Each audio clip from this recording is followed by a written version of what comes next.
I am gay. I am my authentic self. I am a queer woman. I am a transgender woman. I am a lesbian. I am gay and I'm my authentic self.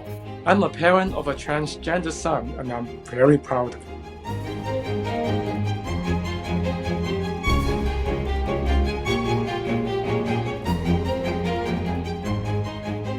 I knew I wanted to be in science ever since I was a little kid. I felt that it was really important to be my most authentic self, especially knowing that this was my dream. Queer people can dream big.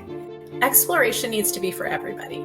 Every person, every kid, if they can see themselves, the astronauts that we send out in space, but also in the teams that make that possible, then we're doing our job. We're doing incredibly difficult and complicated things. We want people that look at things from a different perspective, that can bring us, new ways of solving problems, and diverse and inclusive teams do that. If someone is in the closet and they see people like me doing our jobs, being effective at our jobs, I think that is the biggest encouragement that I can give them, is to show I can be my true self and I can do my job. They accept me 100%. We're all together working on this. Who I am is enough.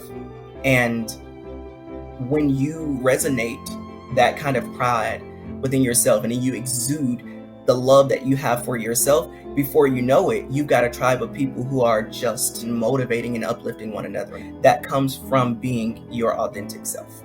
There's someone in the world struggling like you who needs to see someone like you to keep going. There's someone who needs an example, and you can be that.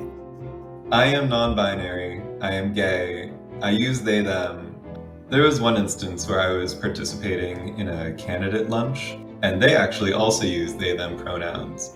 And it just felt really nice to see someone else in the room using those pronouns, and I made sure to introduce myself with my pronouns so that they could know, you're not the only one here. There's someone here who understands you and really just wants the best for you. It requires some bravery, but take the leap. Just be honest, be yourself. And if you are yourself and they accept you, then you've found what you need. I've learned how to be confident myself, and I've also sort of established myself here. People know me. I get to work with smart and capable people, and our job is to explore outer space and to uncover the mysteries of the solar system as a daily matter. That's what we do each day. I feel hopeful.